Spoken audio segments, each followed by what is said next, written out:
ఒక భర్త ఉన్నాడు, పనికి వెళ్తున్నాడు, బయట పని చేస్తున్నాడు, ఇంట్లోకి వచ్చి కూడా కొంత పని సహాయం చేస్తున్నాడు, కూరగాయలు చేస్తున్నాడు, కిరాణా తెస్తున్నాడు, పిల్లలకి మంచి చెడ్డ చూస్తున్నాడు, ఇంట్లో కావలసిన అన్ని సమకూరుస్తున్నాడు. ఇంకేం కావాలి? ఏం కావాలంటే ప్రతిదీ చూస్తున్నాడు. అప్పుడు ఏమంటాము? నువ్వు వచ్చావులే పెద్ద చేసినవాడు ఏమంటామండి? ఇదే కదా మాట. అయినా సాలదు. ఏమంటారు?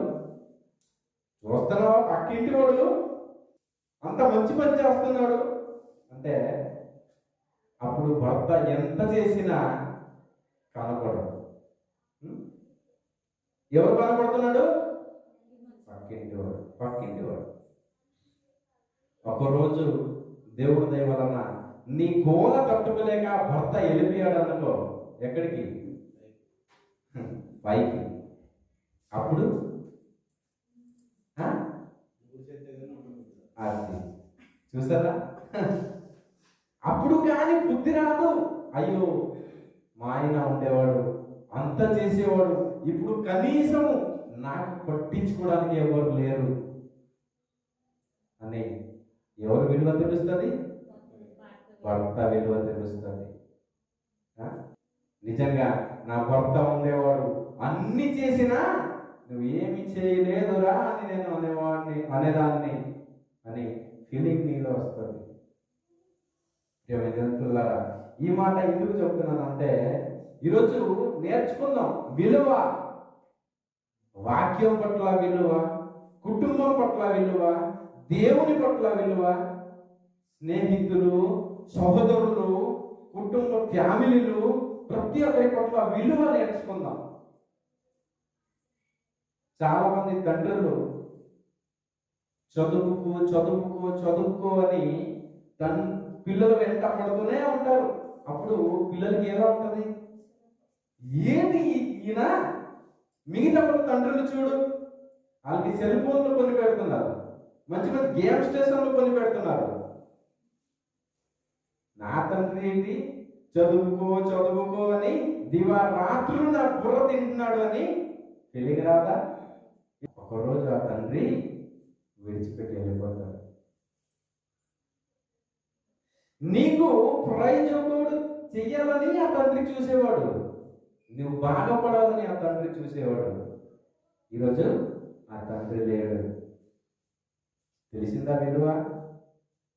నీకు సెల్ ఫోన్ కాదు కదా, కనీసం బయటే పిల్లలు తింటున్న చిల్లర తిండి కూడా కొని పెట్టడానికి ఎవడు లేడు. అప్పుడు తెలుస్తుంది నా తండ్రి ఉంటే బాగుంది. అప్పుడు తెలుస్తుంది నా తండ్రి ఉంటే బాగుండు, నాకు కొని పెట్టేవాడేమో. కానీ అప్పుడు ఏముండదు, వెనక తిరిగి చూస్తే ఏముండదు. అలాగే ఒక క్రైస్తవుడు, ఒక క్రైస్తవురాలు ఆత్మీయంగా ఎదిగినప్పుడు ఒక పాస్టర్ గారు కానీ, ఒక ఫాదర్ కానీ, ఒక బోధకుడు కానీ ఏం చెప్తూ ఉంటారు? నీతిని న్యాయమును అనుసరించి నడువు చెప్తారా? చెప్పరా? కానీ ఏటి పాస్టర్ గారు చర్చలో అడుగు పెడితే చాలు నీతి నీతి నీతి అని ఉంచనివ్వట్లేదు బాబు. నిజంగా ఒకరోజు ఏమైపోతుందంట, కాలు స్లిప్ అయిపోతుంది. అప్పుడు గుర్తొస్తుంది, ఆ పాస్టర్ గారు మాట విని ఉంటే బాగుండేమో, ఆ ఆత్మీయంగా నేను బ్రతికితే బాగుందేమో. కానీ అప్పుడు ఏముండదు, నిజంగా ఏముండదు. ధనవంతుడు లాజర్ స్టోరీ విన్నాం మనం. ధనవంతుడు తనకి ఉన్న వాటిలో సంతృప్తి పడ్డాడు. సన్నపు నర బట్ట వేసుకొని తనకి నచ్చినట్టు ఫుడ్ తింటూ, ఎందుకు? గోల్డ్ ఉన్నాయి, కొడుకుని తిన్న తవలని ఆస్తి, తనకి నచ్చినట్టు చేశాడు. కానీ ఒక్కసారి ఏమైంది? టైం దాటిపోయింది. టైం దాటిపోయింది. ఏమంటున్నాడు తెలుసా? ఏంటి లోకసువార్త 16వ అధ్యాయము 19వ వచనం. ధనవంతుడు ఒకడు ఉండెను. అతడు ఉదాహరణకు బట్టలను స్వర్ణపు వస్త్రమును ధరించుకుని ప్రతిదినము బహుగా సుఖపడుచువాడు. బహుగా సుఖం.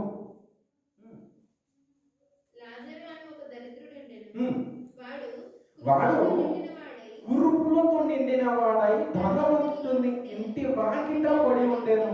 కనీసం పట్టించుకోలేదండి. ఇది కనీసం పట్టించుకోలేదు. నా ఇంటి వాకిట ఒక దరిద్రుడు ఉన్నాడు, తన ఇంటి కురుపుతో నిండి ఉన్నది, నాకు చాతనైనంత హెల్ప్ చేద్దామని లేదు, ఆలోచన లేదు. దొరికింది తిన్నాడు, ఉన్న వాటిలో సంతృప్తి పడుతున్నాడు. వెనక ఆలోచించలేదు. ఈ టైం నాది, ఈ టైం దాటిపోతే పరిస్థితి ఏంటి ఆలోచించలేదు. ఒకరోజు వచ్చింది, టైం దాటిపోయింది. అప్పుడు ఎక్కడ ఉన్నాడు? ఆ కురుపుతో నిండి ఉన్న లాజరు పరలోకంలో ఉన్నాడు. ఈ ధనవంతుడు నరకంలో ఉన్నాడు. 24. తండ్రి అయిన అబ్రహామా, నా యందు కనికరపడి తన వ్రేలి కొనను నీళ్లలో ముంచి నా నాలుకను చల్లార్చుటకు లాజరును పంపుము. ఏం చెయ్యాలంట? అక్కడ ఏమో విందు చందు భోగము అన్ని అనుభవించి టైం దాటకపోయాడు, నరకములో పడ్డాడు. పరలోకములో లాజరు ఉన్నాడు, నరకములో ధనవంతుడు ఉన్నాడు. అక్కడి నుంచి దీపం వేస్తున్నాడు. ఏమని? తండ్రి అయిన అబ్రహామా, ఎవరికి పంపమని? లాజరుని. ఎవడైతే కురుపుతో నిండుకుని దరిద్రులుగా ఉండేవాడు వాడిని పంపించు. వారి చెట్టుకిన వేలు చదవండి.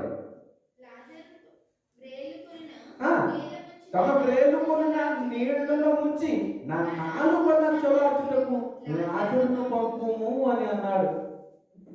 బాధపడుతున్నాడు, నన్ను కాపాడు, నన్ను కాపాడు. అప్పుడు అబ్రహాం అంటాడు, అప్పుడు టైం ఉండేది నీ టైము, నువ్వు ఏమి అనుకున్నావు అది అనుభవించావు. లాజరు అప్పుడు దుఃఖపడుకునేవాడు, దుఃఖించినవాడు, బాధపడుకునేవాడు. ఇప్పుడు వాడికి టైం వచ్చింది. లాజరు సుఖం అనుభవిస్తున్నాడు, నీవు ఏమయ్యావు? అర్థమైందా? నరకంలో కాలుతున్నావు. అప్పుడు బుద్ధి వచ్చింది ఆ ధనవంతుణ్ణి. అందుకే 27 వచనంలో ఏం చెప్తున్నాడు తెలుసా? తండ్రి, అలాగైతే నా యందు నాకు 5 సహోదరులు ఉన్నారు. ఏం చేయాలంట? నేను ఎలాగైతే ఇక్కడ మాడిపోతున్నాను, నేను ఎలాగైతే ఇక్కడ వేదన పడుతున్నాను, నా సహోదరులు ఆ వేదన పడకూడదు అని ఏం చేశాడు? బాధపడ్డాడండి. అప్పుడు ఏముంది? వెనక తిరిగి చూస్తే గుయ్య, ముందు చూస్తే నొయ్య. ఏముంది? ముందు అగాధము, వెనక చీకటి, మధ్యలో మంటలు కాలుకుంటున్నాడు. తండ్రి అయిన అబ్రహామా, నాకు ఇంకా 5 సహోదరులు ఉన్నారు, వారు కూడా నా దగ్గరికి వచ్చేస్తున్నారేమో, వారు కూడా నాలాగే బ్రతుకుతున్నారు, నా దగ్గరికి వచ్చేస్తారేమో, వారిని కాపాడు కాపాడు కాపాడు అని బ్రతిమాలుకున్నాడు. అవునా? కానీ అబ్రహాం ఏమన్నాడు తెలుసా? వారి సంగతి వారు చూసుకుంటారు, వారికి చెప్పడానికి బోధకులు ఉన్నారు, వారికి చెప్పడానికి ప్రవక్తలు ఉన్నారు, వారు వారి సంగతి చూసుకుంటారు, నీవు నీ సంగతి చూడు. అయిపోయిందా? మన జీవితంలో కూడా అలాంటి స్థితి వస్తుంది ఏమో, ఎవరికి తెలుసు? మనము చేస్తున్న క్రియలలో, మనము చేస్తున్న పనులలో అలాంటిది ఉన్నాయేమో. కొంచెం దాన్ని సరిచూచుకో. నీవు ఇంతవరకు వాక్యము విలువ తెలియలేదేమో. చదువుదాం సామెతల గ్రంథము 5వ అధ్యాయము 1వ వచనం. నా కుమారుడా, నా జ్ఞాన ఉపదేశము ఆలకింపుము, వివేకము వల్ల నా బోధకు చెయ్యుక్యము. అప్పుడు నీవు బుద్ధి కలిగి నడుచుకుందువు, తెలివిని బట్టి నీ పెదవులు మాట్లాడును. ఏం చెప్తున్నాడంట? నా కుమారుడా, నా బోధకి చెవియుకుము. నేను ఏమి చెబుతున్నాను, ఏమి చెయ్యమని చెబుతున్నాను, ఏమి చూడమని చెబుతున్నాను. ఒకవేళ నా బోధకి నువ్వు చెవియుక్యవనుకో, నేను చెప్పింది మాట నువ్వు విన్నావనుకో, ఏమవుతావు? ఖచ్చితంగా బాగుపడతావు. అప్పుడు ఏమవుతుంది? అప్పుడు నీవు బుద్ధి కలిగి నడుచుకుందావు. మనలో బుద్ధి లేదా? మీరు ఇలా మాట్లాడుతున్నారేంటి? మాలో బుద్ధి లేదా? మేము బుద్ధి కలిగి ప్రవర్తించట్లేదా? ఏమో, దేవుడికి అది కనబడలేదేమో. నువ్వు బుద్ధి కలిగి నడవట్లేదేమో. బుద్ధి కలిగి ఉన్నవాడు ఎలా అయితే ప్రవర్తిస్తాడో నువ్వు అలా ప్రవర్తించట్లేదు ఏమో. ఎవరికి తెలుసు? ఈ సాయంకాల సమయంలో దేవుడు మనతో మాట్లాడుతున్నాడు. నీవు బుద్ధి కలిగి నడువు. నీలో కొన్ని నాకు పనికి మాలింది కనబడుతుంది. నీ యొక్క క్రియ, నీ యొక్క నడవడిక లేదా నీ ప్రవర్తన నాకు బుద్ధి లేని వారిదిగా కనబడుతుంది. అందుకంటున్నాడు, నువ్వు బుద్ధి కలిగి నడువు, బుద్ధి కలిగి పని చేయి. ఒకడు తను నడుచు మార్గము తనకి మంచిదిగా కనబడును. అలాగే మనం ఉన్నామేమో. నేను నీతిగా ఉన్నానయ్యా, నేను నీతిగా ఉన్నానండి అని నీ మార్గము నీకు నీతిగా కనబడుతున్నది ఏమో. అది దేవుడి దృష్టికి సరైనది కాదు. అది దేవుడి దృష్టికి వ్యతిరేకమైన మార్గము. కాబట్టి దేవుడు ఈ రాత్రికాల సమయంలో చెప్తున్నాడు, నా కుమారుడా, నా జ్ఞాన ఉపదేశమును ఏం చేయాలంట? ఆలకింపు, విను. సంఘంలో కూర్చుంటారు, పక్కన ఏదైనా చాలా సౌండ్లు వస్తుంటాయి. ఈ పెద్ద సౌండ్ చెవికి దూరదు, కానీ పక్కన ఉన్న సౌండ్ అవునా? ఎంత పెద్ద మైక్ పెట్టుకొని, అంత పెద్ద స్పీకర్ పెట్టుకొని మాట్లాడినా ఈ సౌండ్ లోపలికి వెళ్తుంది, పక్కన ఉన్న సౌండ్ లోపలికి వెళ్తాయి. అవును, పాప చాలా బాగా మాట్లాడుతున్నారు. ఉన్నారు, చాలా మంది ఉన్నారు, లేదా?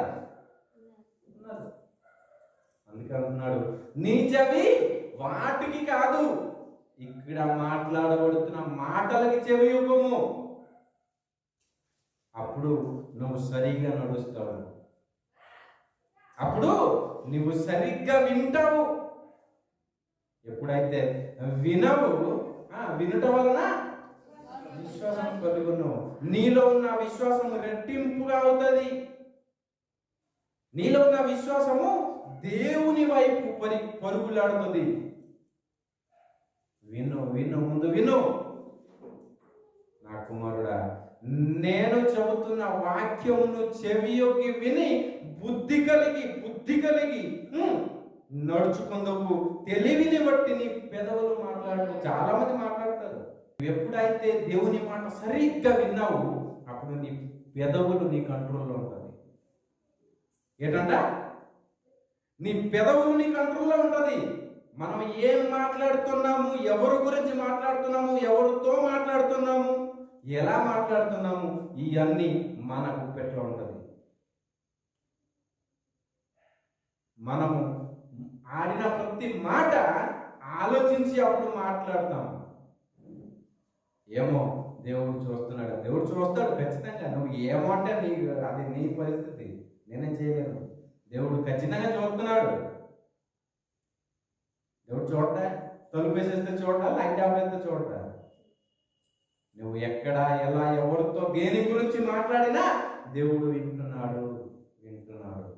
అందుకే బుద్ధి కలిగి నడువు, బుద్ధి కలిగి ప్రవర్తించు తండ్రి విలువ, భర్త విలువ, భార్య విలువ, అమ్మ విలువ, ఇవన్నీ మనము నేర్చుకుని ఖచ్చితంగా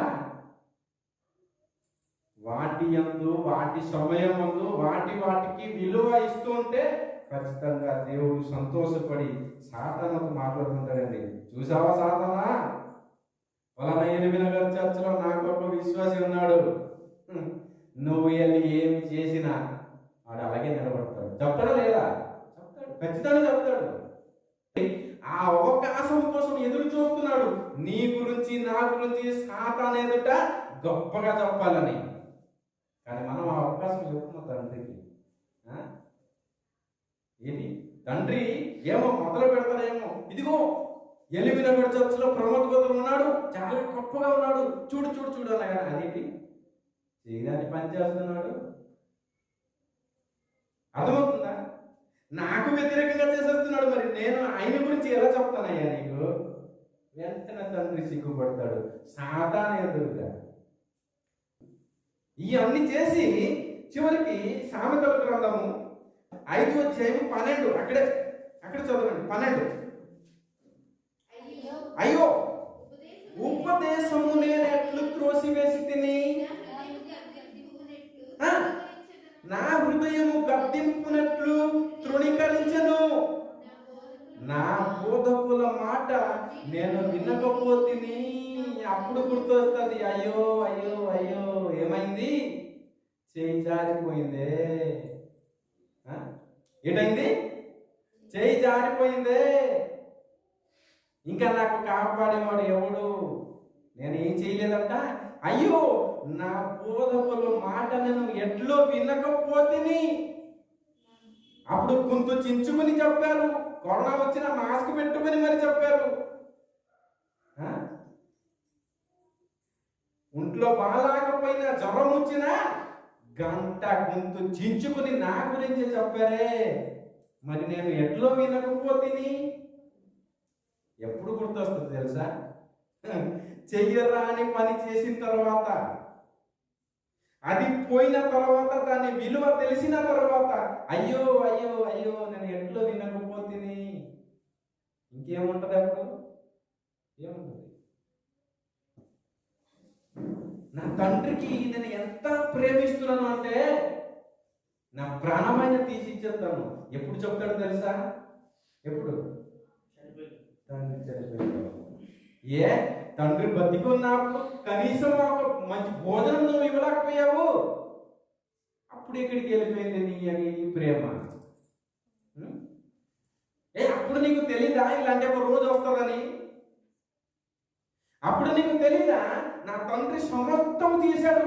ఎప్పుడు బాధపడతావు తెలుసా? తండ్రి చచ్చిపోయిన తర్వాత అయ్యో నా తండ్రి నాకు భుజం మీద ఎక్కి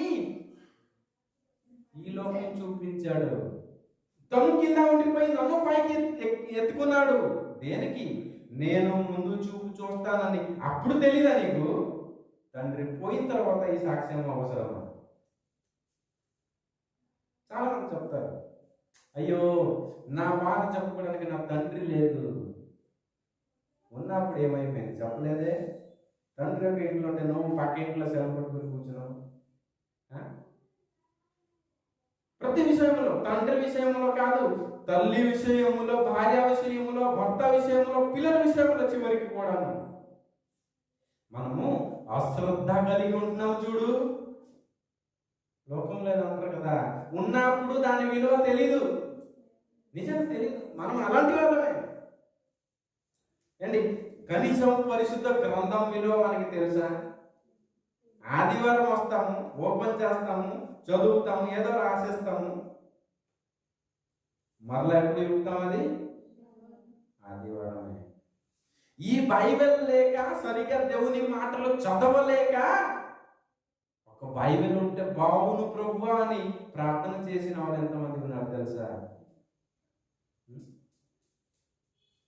ఒక బైబిల్ దొరక్క, దేవుని మాట చదవలేక, దేవుని గద్దింపు వారు కన్నులార చూడలేక ఎంత బాధపడిన వాళ్ళు ఉన్నారు తెలుసా?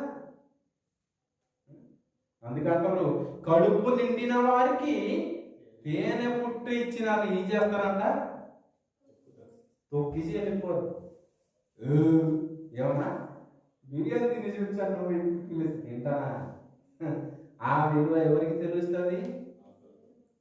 ఆకలితో ఉన్నవాడికి తెలుస్తుంది. ఆకలితో ఉన్నవాడికి తెలుస్తుంది. అందుకే సమయము చేయి జార్చకపోయే ముందు దాని విలువ తెలుసుకో. కానీ మనం తెలుసుకో. పోయిన తర్వాత అయ్యో అయ్యో నేను నా బోధకుడు మాట ఎలా వినకపోతుంది, అప్పుడు బాధపడితే ఏమైంది? ఆత్మీయంగా నువ్వు చేయరాని పని చేసావు, దేవునికి వ్యతిరేకంగా అయిపోయావు. దేవుడు చివరికి రాశాడు ఇంకా నీ జన్మం ఎక్కడికి వెళ్తుందని. నీవే కదా బాప్తిస్మం తీసుకున్నప్పుడు ప్రభువా బ్రతికితే నీకోసమే బ్రతుకుతా అని అన్నావు. ఇదేనా నోరు? ఇదేనా నోరు? మరి ఆ నోరు దేవునికి దూషించి, పొరుగు వారిని దూషించి, సహోదరులను దూషించి, చివరికి నీకు పరిశుద్ధ గ్రంథం బోధించే పాస్టర్ని దూషించి, వాడికి ఏం తెలుసు అంట? ఎవరికి? జీవ గ్రంథము చెప్పిన బోధకుడు. వాడికి ఏం తెలుసు అంట? అంతే, అయిపోయింది. దాని విలువ అప్పుడు తెలియదు.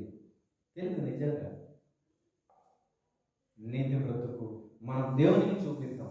తీతుకు రాసిన పత్రిక 3వ అధ్యాయం 3వ వచనం, ఎందుకనగా మనము కూడా మునుపు అవివేకులమును అవిధేయులమును మోసపోయిన వారమును నానా విధములైన దురాశలకు భోగములకును దాసులమై ఉండి దుర్తత్వమునందును అసూయందును కాలము గడుపుచు అసహ్యులమై ఒకరినొకడు ద్వేషించుచు ఉంటిమి. గాని ఏంటంటే మనము కూడా ఒకప్పుడు ఎలా ఉండేవాళ్ళము? ఇక్కడ చెప్పబడిన ప్రతి విషయం మనలో ఉండేది. అవునా? ఇక్కడ చదవబడిన ప్రతి విషయం మనలో ఉండేది. గాని అంటే ఏంటి? గాని చెప్పుకుందామా? పనికి మాలిన మాటలు, పనికి మాలిన క్రియలు, ఎవరికి మోసపుచ్చుదాము, ఎవరికి చంపుదాము, ఎవరికి ఏడిపిద్దాం, ఇదే కదా బ్రతుకు. ఇంతకు ముందు దేవునిలోకి రాకముందు, ఇంతకు ముందు ఇదే కదా బ్రతుకు. గాని అంటే ఫుల్ స్టాప్ పెట్టాడు అక్కడ, అలా కట్టేశాడు. గాని చదవండి అక్కడ నుంచి.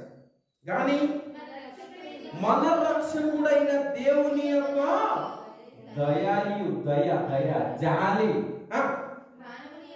మానవుల ఎడల ఆయనకున్న ప్రేమ ప్రత్యక్షమైనప్పుడు మనము నీతిని అనుసరించి, చాలు, దేన్ని అనుసరించి? మనము నీతిని అనుసరించి చేసిన క్రియల మూలముగా కాక తన కనికరము చొప్పుననే పునర్జన్మ సంబంధమైన స్నానము ద్వారాను, అంటే బాప్తిస్మము ద్వారాను, పరిశుద్ధాత్మ మనకు నూతన స్వభావము కలుగజేయట ద్వారాను మనలను రక్షించను. ఇదే కదా మన బ్రతుకు. ఈ స్నానము చేయక ముందు, దేవునిలో రాక ముందు, గ్రంథము ఏదో తెలియక ముందు, ఇక్కడ చెప్పబడిన ప్రతిదీ మనలో ఉండేది. మనం కొంత తీసామేమో, కొంతమంది అది కూడా తీయలేకపోతున్నారు. స్నానం ఏదో పేరుకే చేసాము, స్నానం అయిపోయింది. మరలా యదా అదే ఏ కుళ్ళు ఉండేది, మళ్ళీ ఆ కుళ్ళుతోనే లోపలికి మళ్ళీ లేపబడ్డాము. ఏముంది దాని వలన అంటున్నాడు? నీతి క్రియల వలన. నువ్వు ఈ స్నానము చేసావు కాబట్టి కొంత నీతిగా బ్రతుకుతున్నావు ప్రియమిత్రులారా. లేకపోతే అది కూడా లేదు. ఆ స్నానంతో మనకి ఒకటే వచ్చింది, భయం. ఏంటి? దేవుడు ఉన్నాడు, ఒక చిన్న భయం వచ్చింది. దాని వలన మనం చేసిన దుర్నీతి క్రియలని దాచుకుని చేస్తున్నాము, కానీ దేవుడు చూస్తున్నాడా అని ఆలోచిస్తున్నాం. చాలాసార్లు.